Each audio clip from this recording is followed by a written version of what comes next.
Ladies and gentlemen, greetings and welcome to the Lattice Semiconductor Third Quarter 2025 Earnings Conference Call. At this time, all participants are in listen-only mode. A brief question-and-answer session will follow the formal presentation. If anyone requires operator assistance during the conference call, please signal the operator by pressing star and zero on your telephone keypad. As a reminder, this conference is being recorded. It is now my pleasure to introduce your host, Lattice Semiconductor's Vice President of Investor Relations, Rick Muscha. Please go ahead. Thank you, Operator, and good afternoon, everyone. With me today are Ford Tamer, Lattice's CEO, and Lorenzo Flores, Lattice's CFO. We'll provide a financial and business review of the third quarter of 2025 and the business outlook for the fourth quarter of 2025. If you have not obtained a copy of our earnings press release, it can be found at our company website in the Investor Relations section at latticesemi.com. I would like to remind everyone that during our conference call today, we may make projections or other forward-looking statements regarding future events or the future financial performance of the company. We wish to caution you that such statements are predictions based on information that is currently available, and that actual results may differ materially. We refer you to the documents that the company files with the SEC, including our 10-Ks, 10-Qs, and 8-Ks. These documents contain and identify important risk factors that could cause the actual results to differ materially from those contained in our projections or forward-looking statements. This call includes and constitutes the company's official guidance for the fourth quarter of 2025. If at any time after this call we communicate any material changes to this guidance, we intend that such updates will be done using a public forum, such as a press release or publicly announced conference call. We will refer primarily to non-GAAP financial measures during this call. By disclosing certain non-GAAP information, management intends to provide investors with additional information to permit further analysis of the company's performance and underlying trends. For historical periods, we provide reconciliations of these non-GAAP financial measures to GAAP financial measures that can be found on the Investor Relations section of our website at latticesemi.com. Let me now turn the call over to our CEO, Ford Tamer. Thank you, Rick, and welcome everyone to our third quarter earnings call.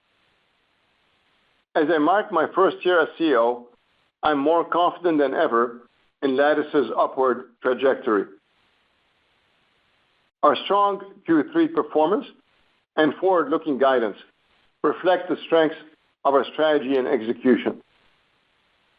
With a world-class team and a robust innovation pipeline, we are well-positioned to capitalize on the ever-expanding investments in AI and data center infrastructure. At the Open Compute Summit last month, we saw increasing interest in Lattice's low-power data center offerings.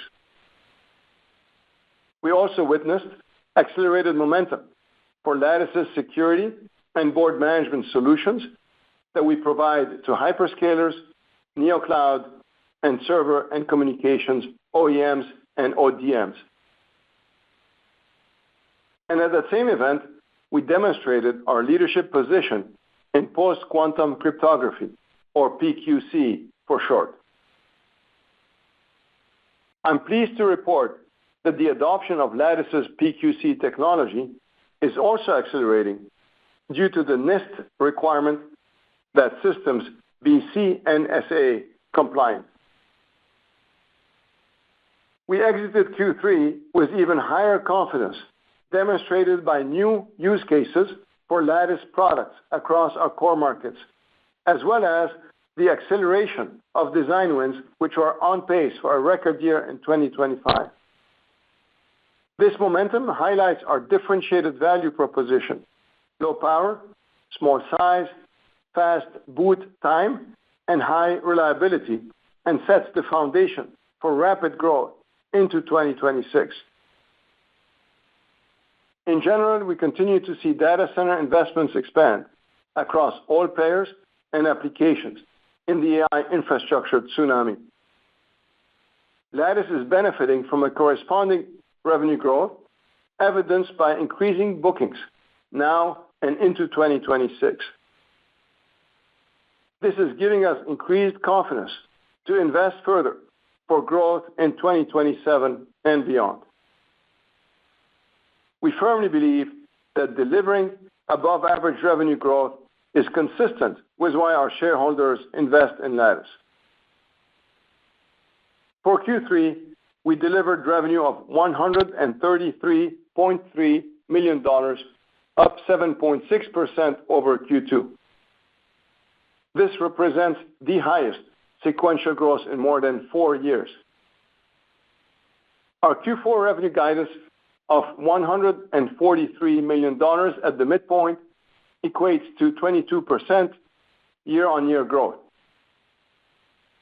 This estimate is the largest increase in nearly 2 years and shows our belief in a strong recovery and upward momentum. With respect to end markets, in the third quarter of 2025, communications and computing grew 8% sequentially and 21% on a year-over-year basis to a record level. The computing subsegment growth is being driven by our expanding footprint and increased use cases in both general purpose and AI-optimized servers. And the communication subsegment growth continues to be driven by wired data center infrastructure, including network interface cards, switches, routers, and security appliances. As expected, the industrial and automotive segment increased 6% sequentially. The growth rate is tempered as we continued to strategically ship under true demand to normalize channel inventory.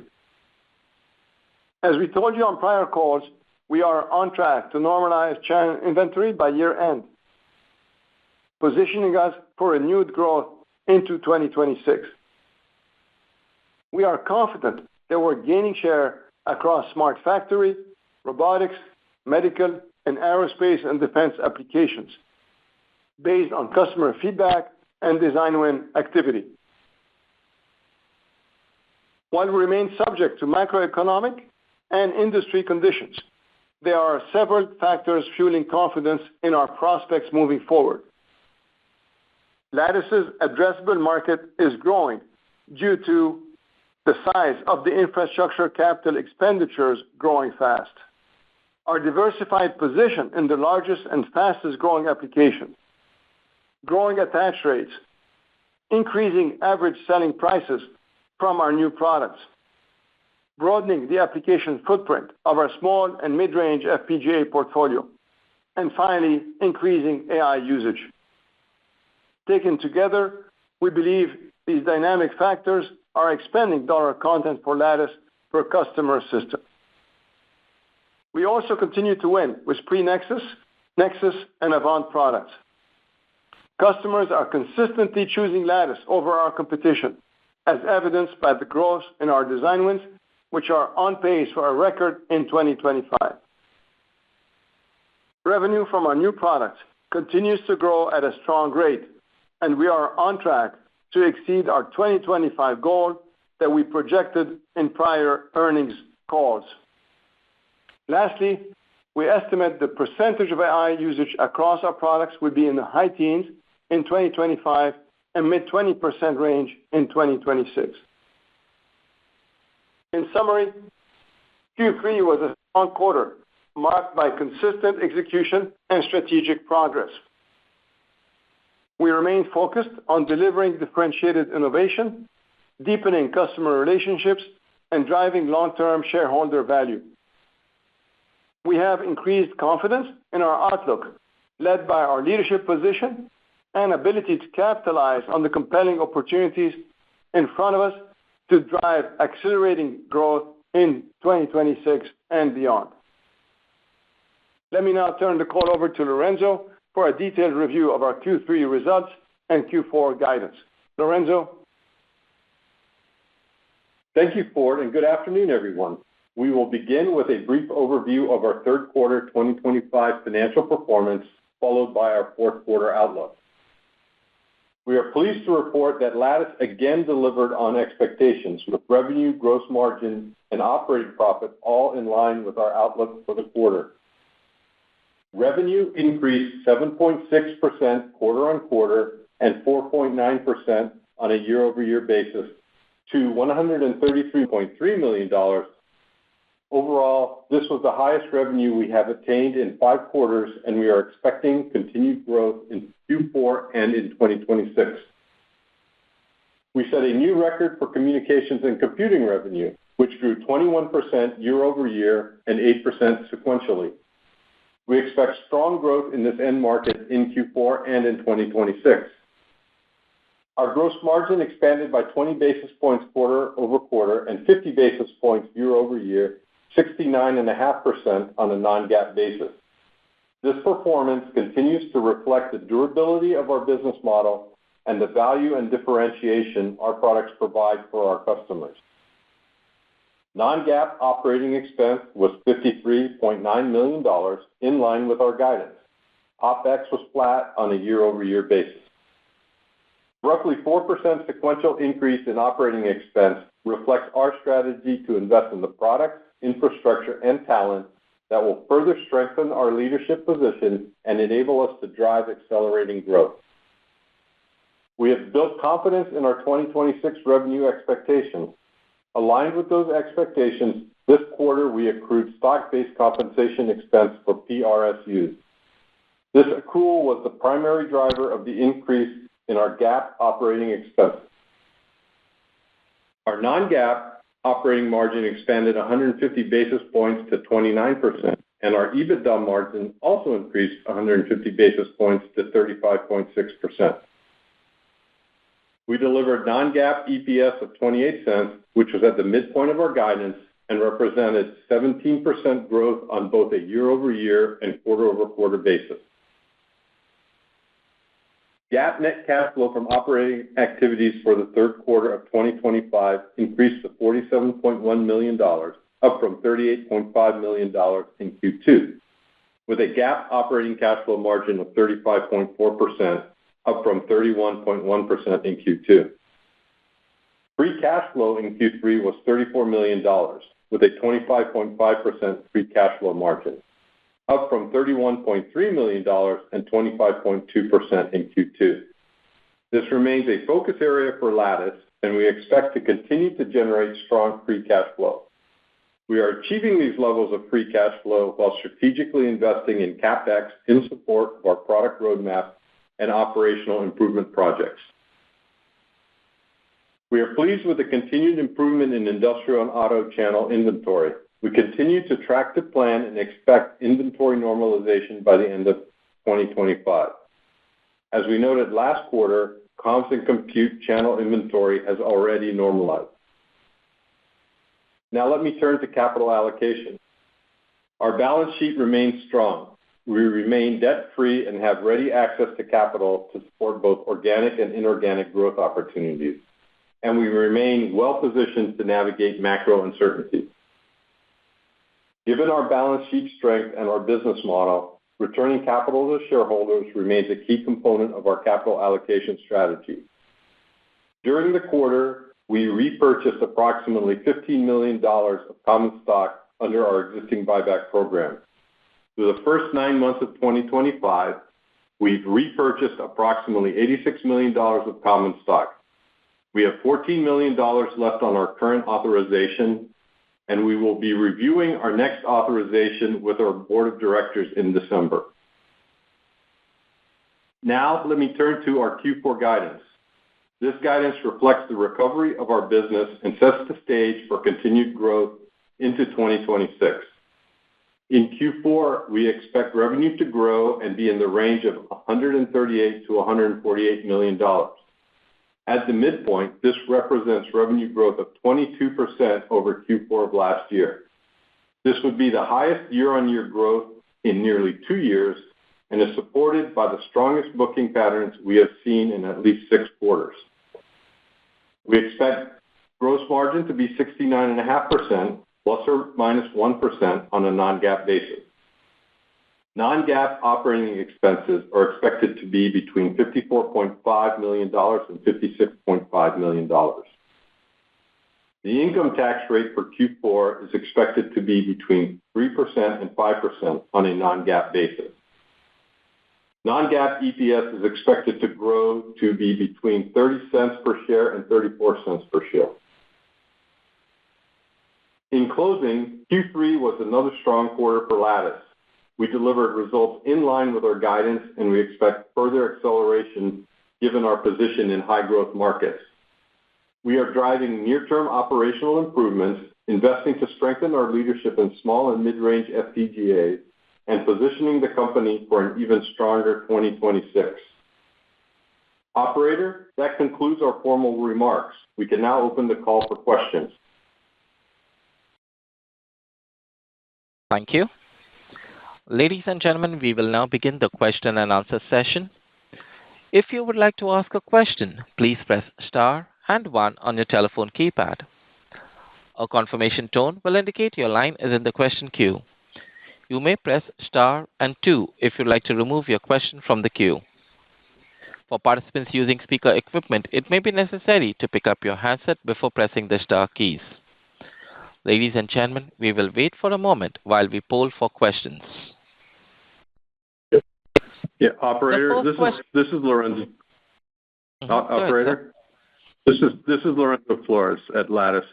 I'd like to tell all our audience that we found a typo in our press release that relates to our operating expense guidance. The guidance that I provided in my prepared remarks of between $54.5 and $56.5 million is correct, and we will correct the press release, which says between $54 and $55 million immediately after this call. So with that, we can start our questions. Thank you. Thank you, sir.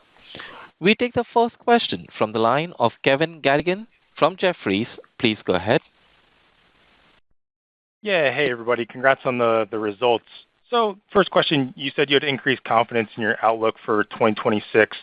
Is that confidence contingent on the expected normalization in industrial and auto channel inventory in Q4, or can the strong comms and compute growth you guys are seeing more than offset any potential macro industrial and automotive softness? Thank you, Kevin. This is Ford. As you've seen from our Q3 result and Q4 guidance, our comms and compute business revenue growth continues to accelerate, and it will accelerate further into 2026. Our comms and compute business as a percent of total revenue went from 35% of total revenue in 2023 to 45% of total revenue in 2024 to an expected over 55% of total revenue in 2025, and we expect that to grow to about 60% of our revenue into 2026. With that growth, that segment becomes very significant to our acceleration of revenue growth. And in 2025, we have accelerated server and communications faster than the underlying CapEx growth. So our server business has been up 85% year to date compared to 2024, and our communication business has been up 63% year to date compared to 2024. So you can see both server and comms are growing faster than the underlying CapEx, and that should continue into 26. So you will expect that comms and compute business to drive accelerated growth in 26. Furthermore, as you indicated, we are on track to get industrial automotive inventory normalized by end of the year. Our comms and compute inventory is already normalized, and our overall channel inventory is expected to get in the 3.x by end of the year, as we had previously told you on prior calls. And with that, we should also see the industrial automotive ship to natural demand as opposed to ship to under natural demand like we're doing through 2025. So with both comms and compute accelerating and industrial automotive recovering and shipping to natural demand, we expect 2026 revenue growth to be very strong. Okay, perfect. And just as a follow-up on the on the industrial and automotive segment, can you just talk about what you're seeing on a regional basis? Any geographies that are stronger than you had expected? Yes, thank you, Kevin. So we are seeing China automotive to continue to be strong. Automotive for us overall is less than 5% of our overall revenue, but China is probably the region where automotive is strong. We are seeing the aerospace and defense to be strong worldwide, and we are winning increasing share of designs in that segment.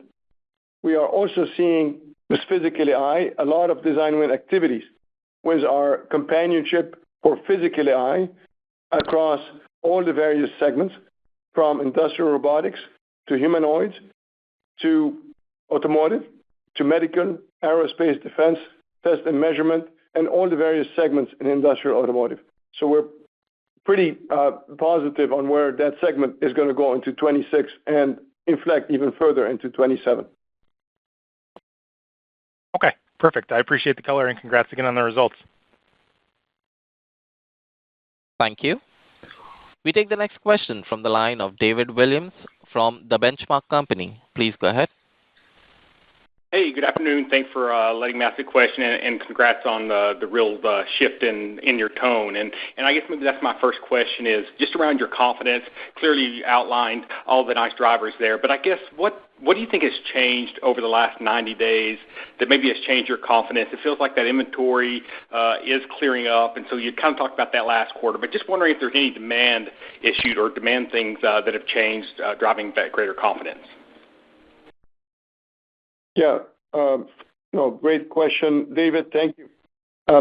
We had a very successful Open Compute Summit. It was a show attended by most of the hyperscalers, server and OEMs and ODMs, as well as the related wireline communication equipment, OEMs and ODMs. And at that show, attendees were noticing that somebody flipped the switch, and all of a sudden, the past 90 days, we've seen definitely an increase in activity and spend. As you've seen from the most recent hyperscaler earnings, the forecast for next year has been upped, and we've seen that. We also are starting to work closer with some of the neocloud and enterprise vendors, and we're seeing them being more aggressive in wanting to increase their AI capex. One of the hyperscaler gave us a quite a big increase forecast for 26, 27, even into 2028. And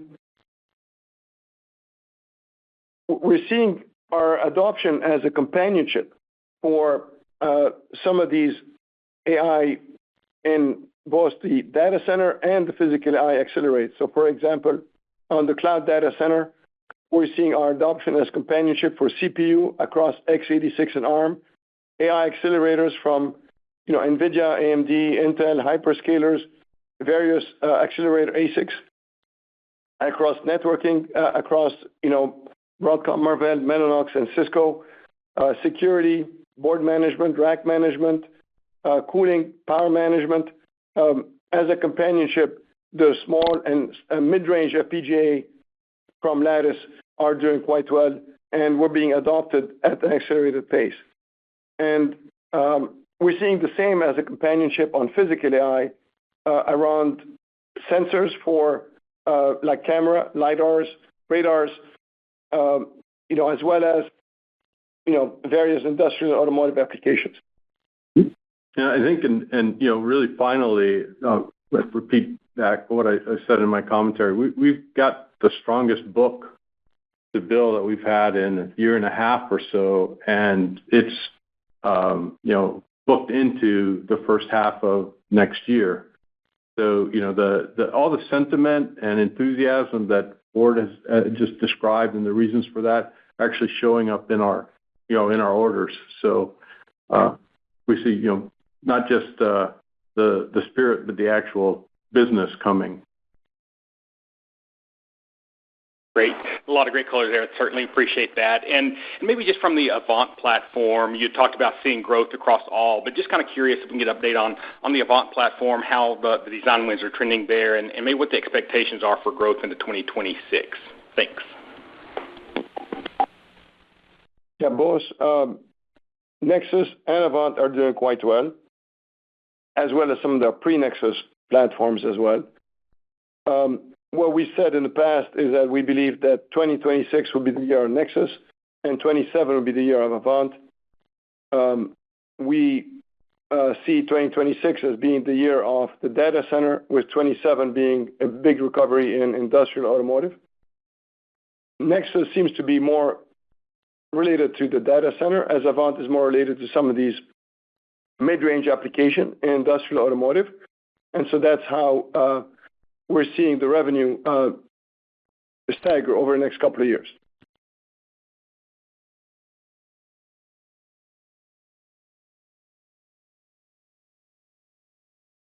Hi, David. Does that answer all the questions you have? Yes, thank you. Thank you. We take the next question from the line of Tristan Gerra from Robert W. Baird. Please go ahead. Hi, good afternoon. Thanks for the color about AI-related demand. And as we see an acceleration in AI demand, I guess we shouldn't read much into a little bit of a sequential slowdown in Q3 for communication and computing, because it looks like that line was up 20% sequentially in Q2, up 8% in Q3. So first, should we assume a reacceleration of the growth in communication computing in Q4? And is the strength in Q2 perhaps linked to the fact that this is the first quarter where inventory levels normalized, and as such you kind of caught up with end demand, and now you're back in line shipping with real end demand? Is that how we should read into this? Yeah, let me handle parts of this, Tristan. I think the guidance we've given for Q4 actually shows significant sequential growth in comms and compute. I think there is some of the non-server business in our comms and compute business that impact the measured growth rates. But I want to refer you back to earlier comments that we've had previous quarters and again this quarter about the real driver of the comms and compute strength is our server demand, and that's over 80% growth year over year.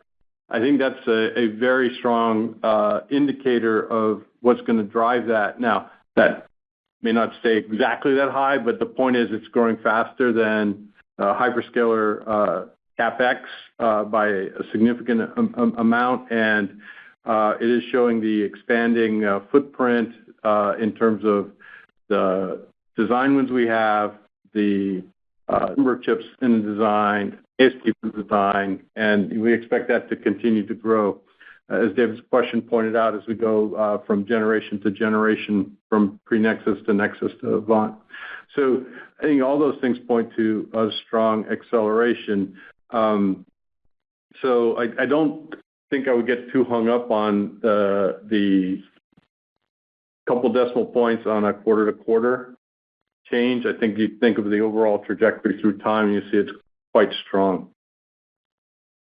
Okay, that's very useful. And then when should we look at gross margin picking up from current levels, and what will be the catalyst? I mean, it sounds like with the growth that you're seeing in computing that there should be gross margin expansion next year, and I understand you're not guiding, but is it fair to say that we should see gross margin expansion next year, or are there any offsetting factors? And also wanted to understand the commentary about 26 being the year of Nexus. Historically and back in the days, as a high-end FPGA will typically see revenues peaking after about 7 years. for Nexus, it looks like after a fairly muted ramp the first few years, because you used to provide the breakdown, and earlier this year we were kind of in the low teens as a % of revenue for Nexus, which given the launch date of late 2019 was probably a little bit below what I would have thought, at least at the time. But now it looks like the momentum is accelerating, and I wanted to understand the dynamic of that. Why is Nexus getting, after all those years, even more momentum? Yeah. We're going to parse this question out probably amongst us here in the room, and I want to start with the gross margin question, which is actually one of my favorite questions because it gives me the opportunity to reflect back on the level we are actually at 69.5%, which is pretty good, and it takes a lot of work to get there. Your question, is actually on in terms of the impact of comms and compute on the overall gross margin. I think we hear the other side of the question, whether industrial recovery will impact it positively. I think you all have to take into account that there's a spectrum of profitability across our end markets, and within those end markets, within particular design wins as they ramp up. So we manage the overall portfolio to get to this margin, and it would be potentially plus or minus a few basis points going through time, but I think we're pretty comfortable with this margin for now, anticipating several different mix scenarios. So I think we're not looking for very big improvement from one factor or another as we go through time, but pretty much staying where we are. On the Nexus ramp, I do think I'll start on this, and Ford can fill in. One of the things to keep in mind is we're just now expanding the product line with Nexus, bringing out more products. The phenomenon you talked about before is more where there's a burst of products, but we are ramping new Nexus products through this year and next. So, Ford, you want to fill in anything on the Nexus ramp? Yes, absolutely. Tristan, good question. The Nexus products continues to be introduced. So if you think about it, we've introduced a new IO-optimized Nexus in Q2 of 2025. We've introduced 4 to 5 new SKUs of Nexus in 25. We expect another 5 to 6 in 26. So yes, 2019 was the first product introduction, but we continue to roll new Nexus product. We've introduced a Nexus 2 that is going to, again, start to be rolled out. So Nexus is a whole family with quite a few devices. And so when we say Nexus really is what we call our small FPGA, and that's going to be going on for the next 10 years. And we're seeing a tremendous bunch of new applications. So we went from booting and IO expansion and buffer and control to now root of trust and to PQC and to board management and to rack management. The latest OCP, we had leak detection. So the number of applications that we are finding are immense. And you wouldn't be growing over 80% year on year in server if we weren't widely adopted and continue to being adopted at even faster rate. So we're very positive on Nexus for the next quite a few years here. And again, think of Nexus as what we're calling our small FPGA family, and we're leading there, and we're going to continue to lead. We're going to continue to invest to continue to lead. Great. Thank you very much. Thank you. We take the next question from the line of Gary Mobley from Loop Capital. Please go ahead. Hey, guys. Thanks for taking my question. Can you size in industrial and automotive how much you're under shipping as embedded in your Q4 guide as you work down that inventory? And then on the other side of the coin, are you running into shortages or extended lead times for the comms and compute segment? Yes, thank you. So we don't break it up exactly, Gary, but we have said in the past that we're under-shipping by about, a couple of weeks a quarter. So call it, $15 to $20 million a quarter. And we expect that to be normalized by end of the year.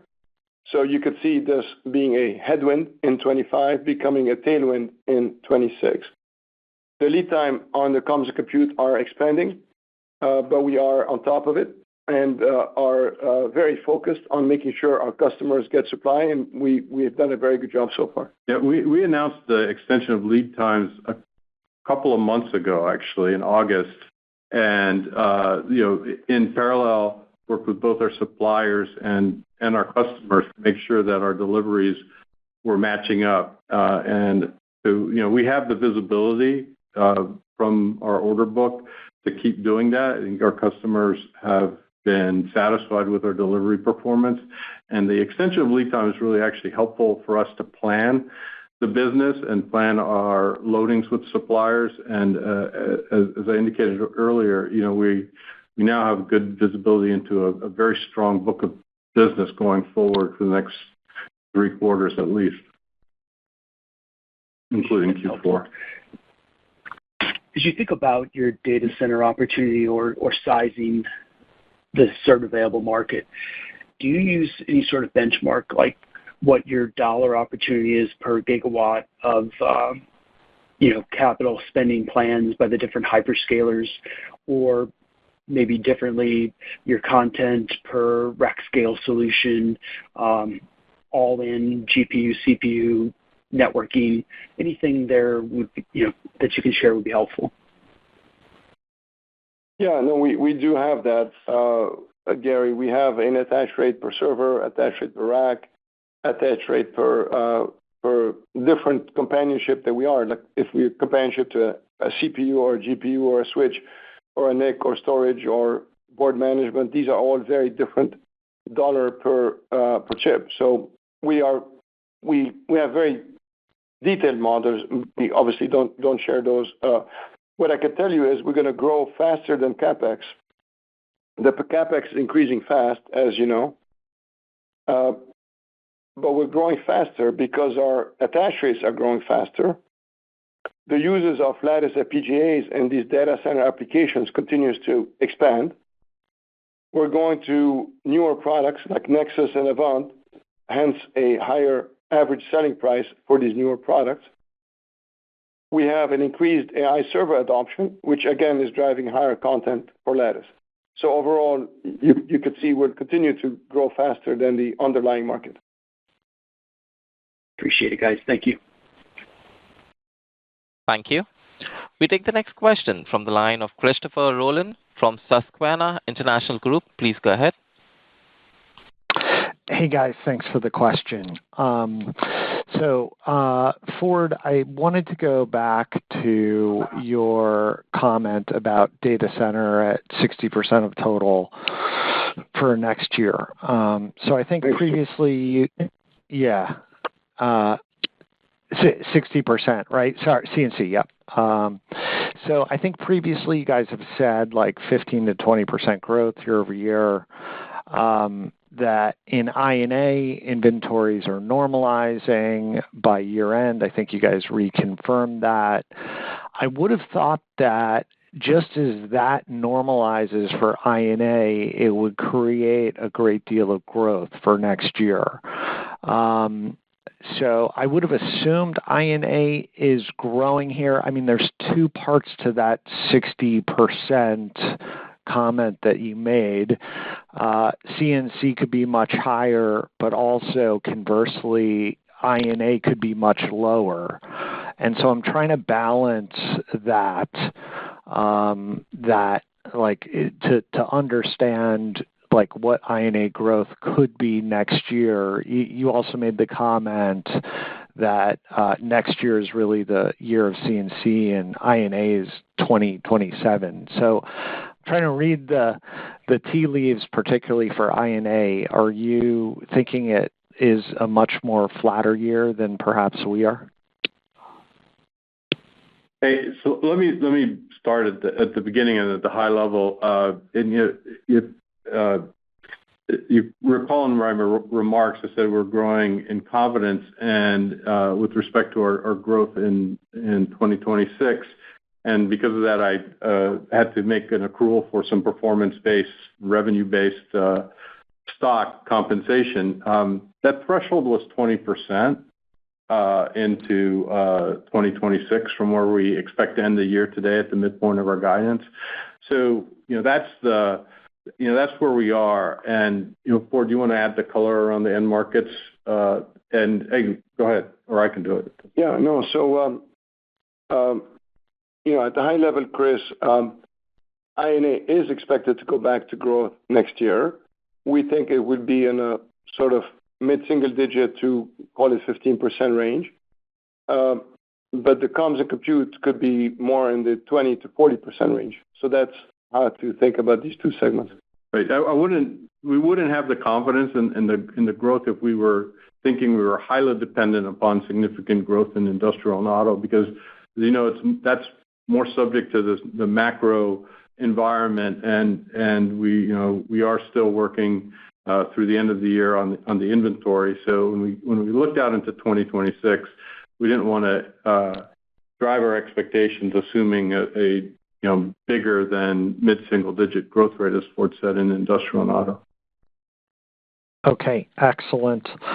And then maybe bigger picture, Ford, just thinking about your legacy kind of in AI, but also networking, and maybe the next steps for Lattice, perhaps maybe even becoming more than just a FPGA company.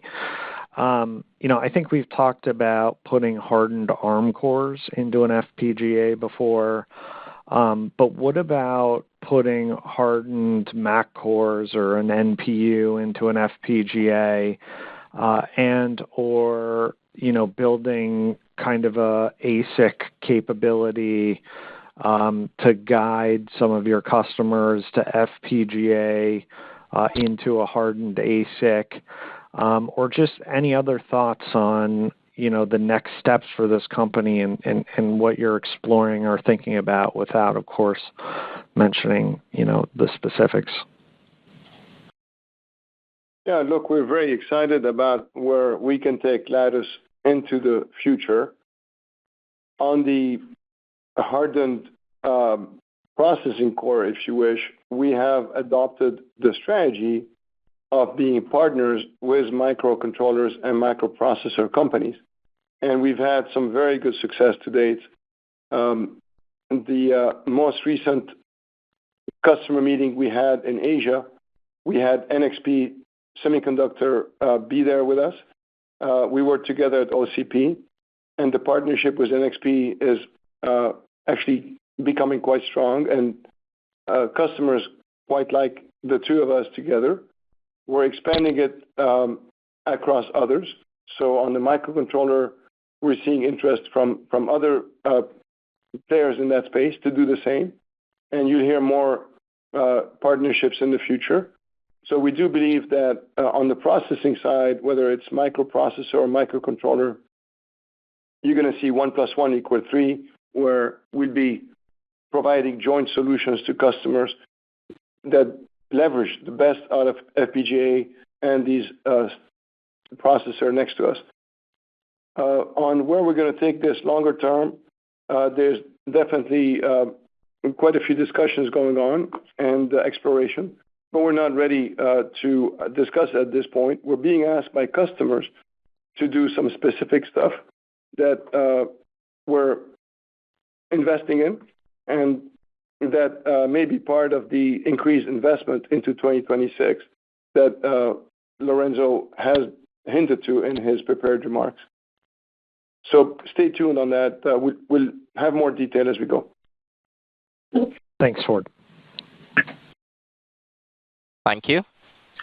We take the next question from the line of Ruben Roy from Stifel. Please go ahead. Yes, thank you. Ford, I wondered if you could add a little detail to the AI usage comment. I think you've previously said high teens going into the mid-20s for next year. how are you thinking about mix on that relative to compute and comms versus industrial and automotive, and maybe a little detail on how you're defining AI usage would be great. Thank you. Thank you, Ruben. We are still on track for the mid-teens in this year, 2025, going into the mid-20s by next year, 2026. And the ratio is about 60% comms and compute versus 40% industrial automotive. On the comms and compute, we play a role of a companionship where to the various ASICs and ASSP I've mentioned before. On the industrial auto, we can play a far edge AI near sensor intelligence, if you wish, and that's our focus. Less than 1 watt, less than 1 TOPS. These very, power sensitive, applications that are really tied to these camera, LiDAR, radar, other industrial sensors. Hope that answers the question. Great. Yeah, that's helpful. Thank you, Ford. And then just to follow up on your comment regarding Nexus, year of Nexus next year, and then Avant-27, and you mentioned that Nexus, sort of plays into data center, and Avant maybe a little more slated for industrial and auto. And I'm just wondering, why you wouldn't see some mid-range FPGA kind of usage in, some of the, I guess, higher end common compute applications that are coming up. Am I reading that wrong or listening to you wrong, or anything to add on that comment? No, I mean, we will see Avant applications in the comms and compute. We'll see Nexus application in industrial auto. So I wasn't trying to imply, exclusion. I was trying to imply majority, if you wish, of the design win will be Nexus on the comms and Avant industrial auto.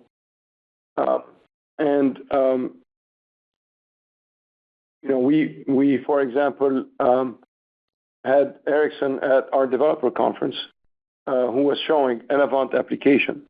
And so, again, we'll have applications of Avant in comms and compute for sure. Okay, got it. Thank you, Ford. Thank you. We take the next question from the line of Melissa Weathers from Deutsche Bank. Please go ahead.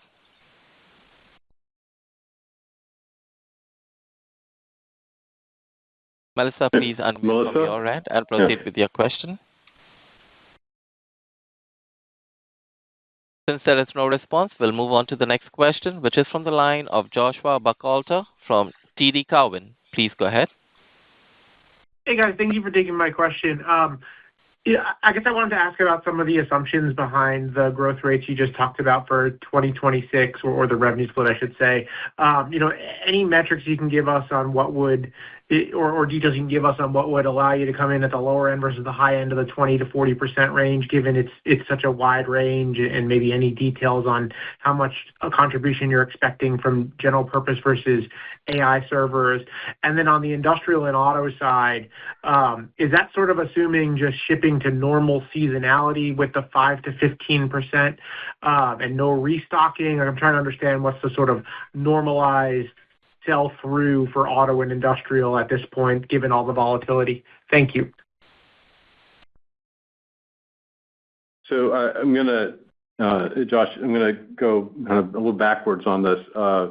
The industrial and auto, like I said, for us to be confident, given what's happening in the world and what could happen, we thought that it would be prudent really to, as you indicated, just say we're back to kind of a normal, I don't know if seasonal is the right word, but normal demand cycles as we start shipping to where consumption and our revenue are aligned versus under shipping demand as we have been. That's not, I think that's not aggressive at all. On the comms and compute side, I think we are pretty confident that the 20 to 40 range Ford said earlier, we have good support in with the fundamental driver, which is the CapEx of the industry, and that range aligns with what we see the CapEx for the industry being. And as Ford said earlier, we could have upside as our footprint actually grows against that CapEx based on the design wins we have and the opportunities that we're beginning to ship to now.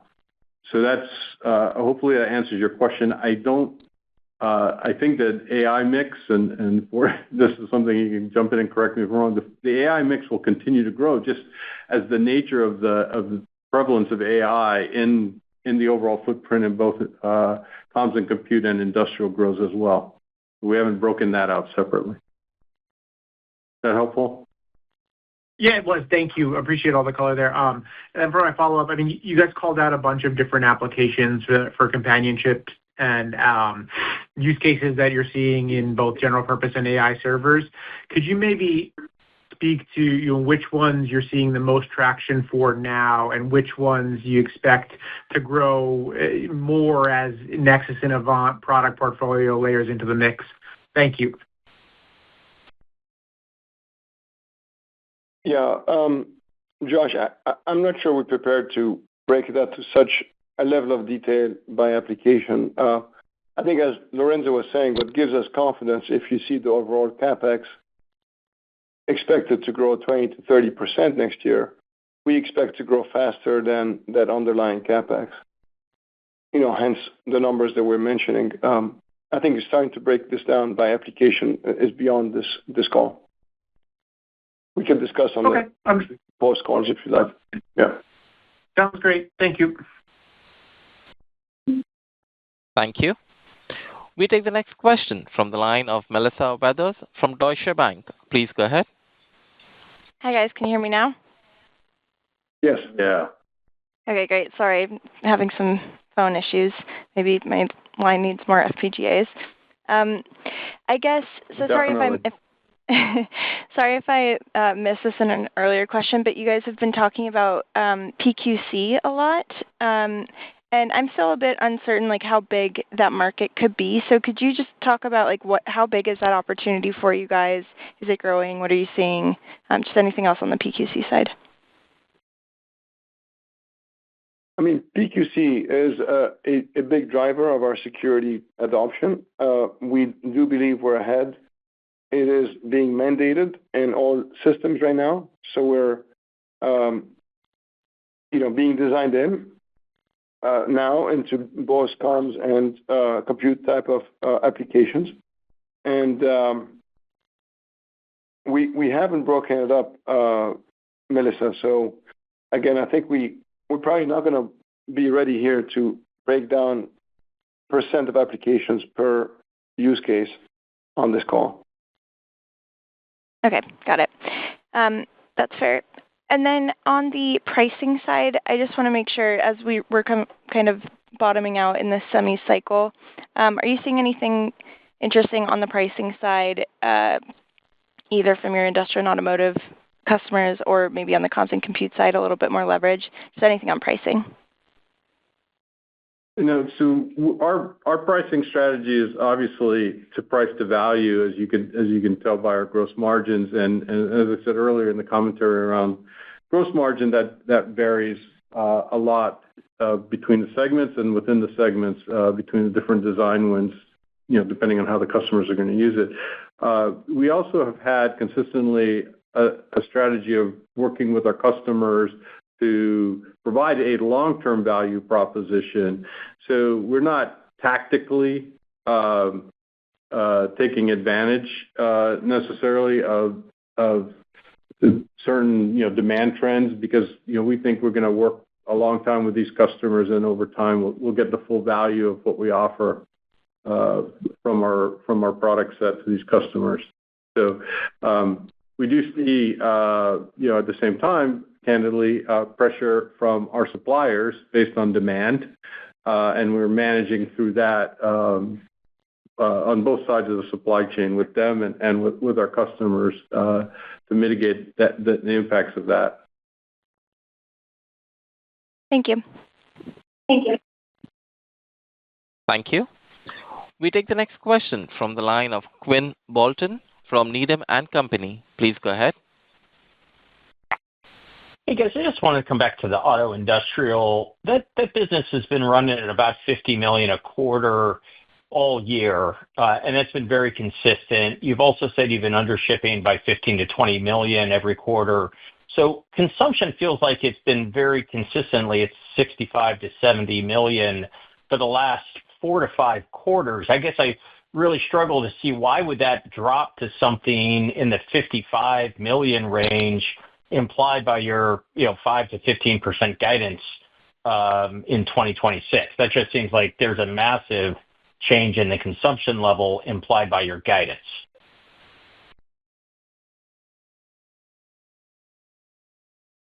Yeah, I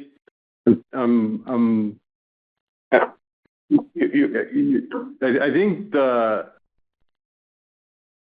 the challenge in reconciling these, what you're saying and what we're seeing is there's a direct aspect, meaning non-channel piece of our industrial and auto, and what we're talking about in terms of where you see the phenomenon of undershipping demand, it's really primarily in the channel. But I don't want to underwrite, if you will, that level of increase into 2026 until we actually see the strength underlying the overall industrial and auto business. Okay, so it sounds like the backlog coverage. Yeah, sorry, go ahead, Ford. No, what is the number that you're mentioning then for? He's seeing 52, 47, 50, in something like that in terms of the industrial auto through the year. Is that right, Quinn? Yeah, I'm just looking at the reported industrial and auto. Yeah, that's the same as our that's our number set. Yeah. Okay.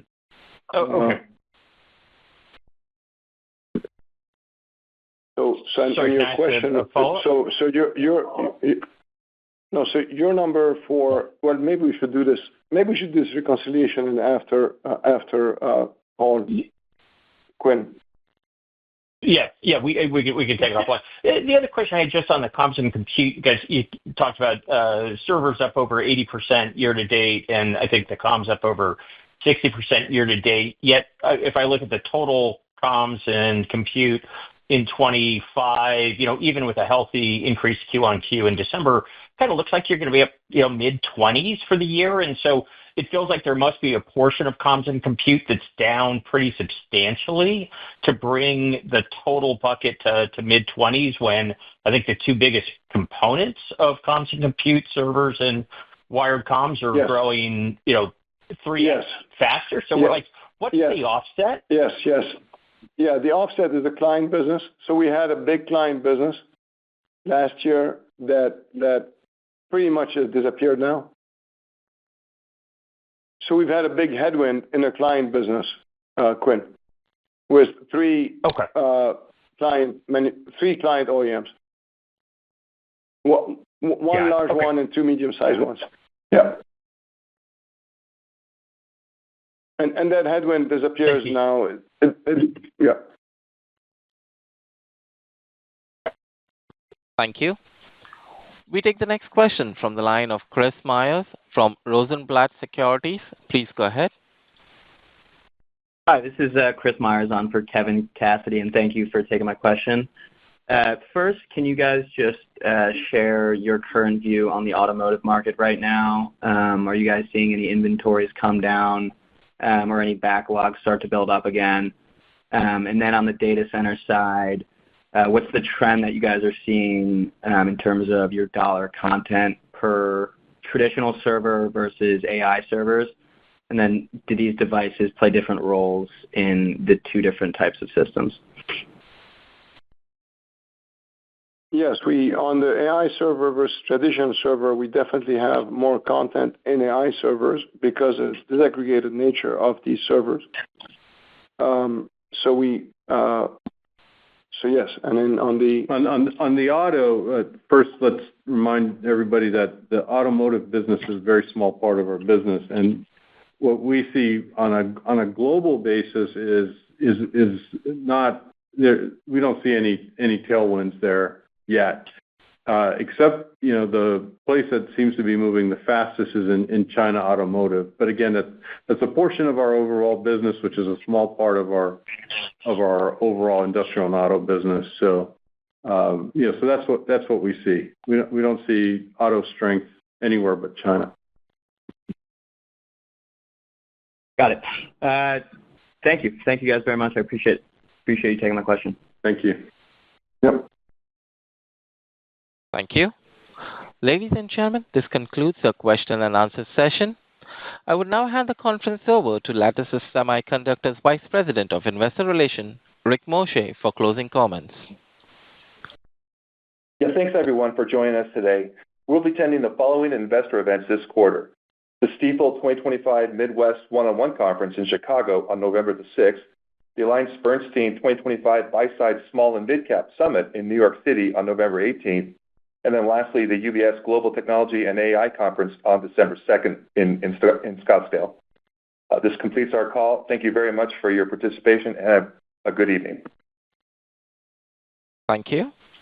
Ladies and gentlemen, the conference of Lattice Semiconductor has now concluded. Thank you for your participation. You may now disconnect your lines.